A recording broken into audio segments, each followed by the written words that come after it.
Boa tarde, meu nome é Alex. Eu estou aqui para falar um pouco sobre o meu projeto de extensão, que tem como título o desenvolvimento de chatbots utilizando plataformas open source. E como orientador, o professor Flávio Rosendo. Aqui está um pouco do roteiro da apresentação, então vamos começar. Qualquer um que já tenha tentado contatar qualquer que seja o serviço sabe o quão frustrante é esperar por um longo período de tempo para ter suas requisições atendidas. Sendo assim, grandes empresas como Google, Facebook, Uber e eBay vêm compartilhando técnicas para melhorar a comunicação com seus usuários clientes. E uma dessas técnicas é o uso de chatbots inteligentes, que nada mais são que programas de computadores utilizados para se comunicar com o usuário utilizando linguagem natural. Com as tecnologias, essas empresas são capazes de automatizar a resposta às requisições, além de personalizá-las, e também tem a capacidade de atender a um grande número de requisições de forma simultânea. Aqui nessa imagem a gente pode ver alguns canais de troca de mensagens bastante famosos, como o Telegram, o WhatsApp, o Slack e o Message, que já utilizam esse tipo de tecnologia.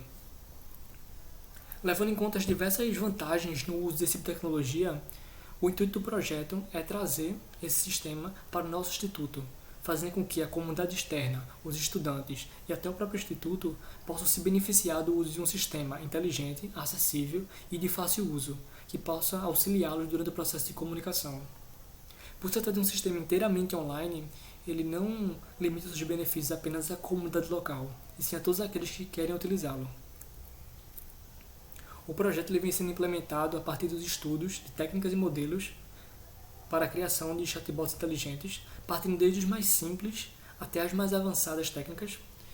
E, basicamente, atualmente o projeto se encontra na fase 4, que é a fase de primeiros testes, ou seja, a fase 1, 2 e 3 já foram concluídas, já foi feito esse estudo, como eu falei, desde a base, desde os mais simples até os mais avançados, e atualmente está sendo realizados os testes nesses modelos. Nessas primeiras etapas, foi possível notar a grande dificuldade que é trabalhar com esse tipo de tecnologia no cenário da língua portuguesa, já que grande parte dos modelos não possuem compatibilidade com a língua portuguesa e, se possuem, é bastante limitada.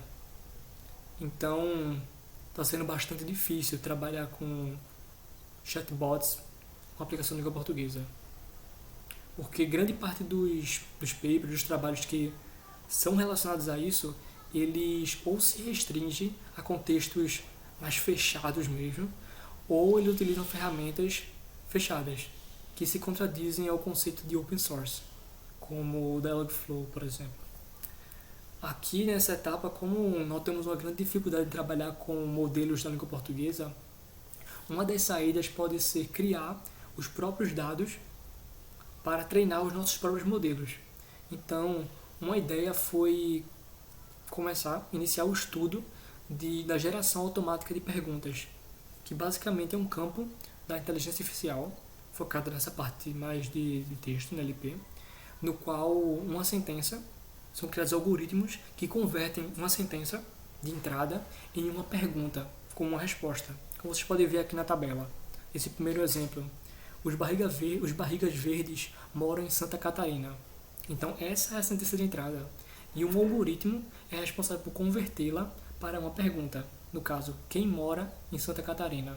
Que teria como resposta os barrigas verdes. Então, também foi feito o estudo desse tipo de algoritmo.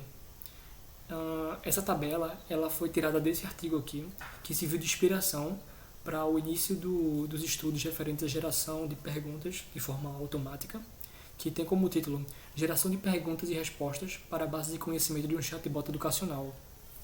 Se vocês ainda não entenderam o porquê do estudo dessas técnicas, é porque essas perguntas com as respostas, elas futuramente serão utilizadas como base de conhecimento para o treinamento do chatbot, para que ele aprenda a se comunicar, que ele aprenda a responder às perguntas feitas pelo usuário.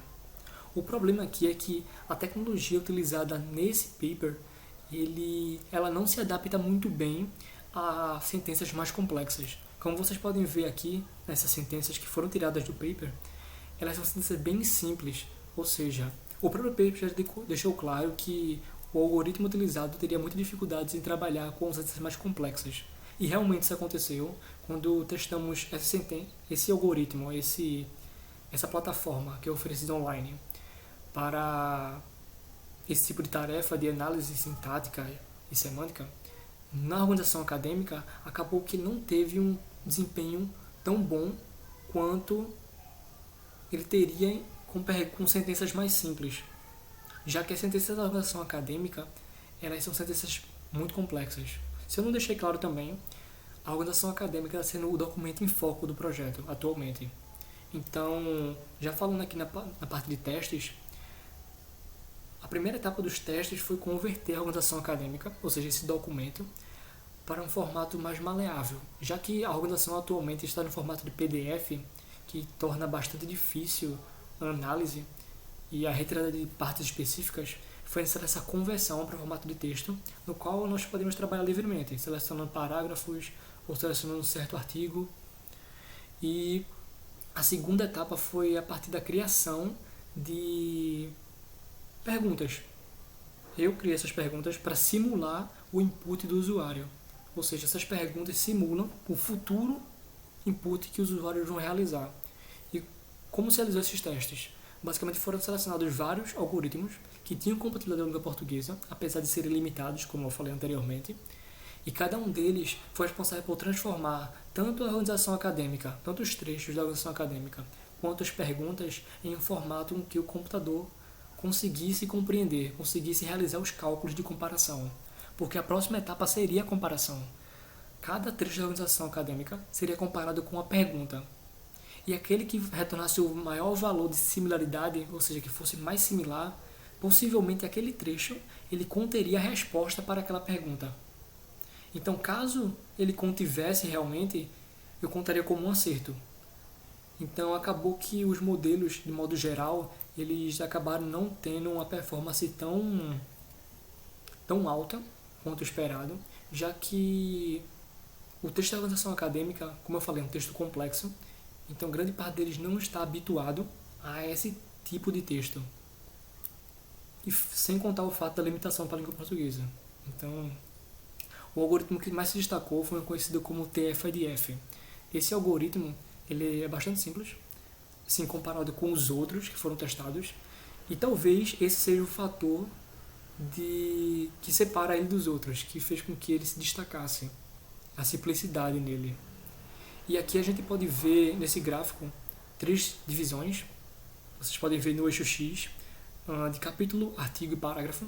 Basicamente esses foram as 3 subdivisões que a gente testou, e para cada uma delas a gente testou 3 modificações.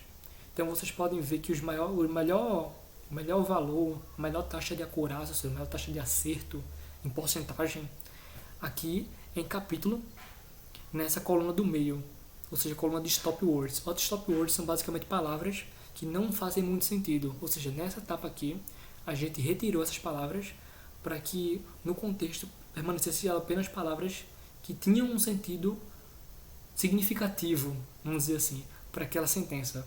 Ou seja, palavras como artigos ou preposições que não carregam muito sentido em si para separar uma sentença da outra, elas foram retiradas nessa fase. E vocês podem ver que nessa primeira coluna aqui de capítulos, ele alcançou até 77,8%. Então foi até um bom resultado, se comparado ao número de capítulos na organização acadêmica. São por volta de 14 ou são 17. Então, basicamente é isso. Vocês podem ver essas etapas que atualmente já foram concluídas. No caso, as 3 primeiras, a gente enfrentou certa dificuldade, já que grande parte dos dados ou dos modelos para a língua portuguesa são bastante limitados. Então foi necessário usar um algoritmo mais simples para isso. Claro, o algoritmo ele teve uma performance boa, mas ainda é esperado que se alcance uma performance melhor ainda. Então, nas próximas etapas, vai se investir em algoritmos mais robustos, que também têm compatibilidade com a língua portuguesa. Então, é esperado que os resultados sejam ainda melhores. O projeto atualmente, acredito que está bem adiantado, já que a etapa de testes, que começou no mês passado, só deveria começar no próximo mês. Então, a gente meio que está 1 mês ou 2 meses adiantado. E acredito que as próximas etapas, que seriam referentes à continuação dos testes e também a construção da infraestrutura do chatbot, vão ser bastante simples, assim por dizer, já que a grande parte do trabalho, ou seja, dos testes, dos estudos já foi feito. Então, basicamente, a etapa agora vai se resumir em testes e a construção da infraestrutura. Acredito eu que essa é a parte menos trabalhosa. Basicamente é isso, pessoal. Aqui tá as referências. Então é isso. Obrigado pela atenção. Espero que vocês tenham gostado.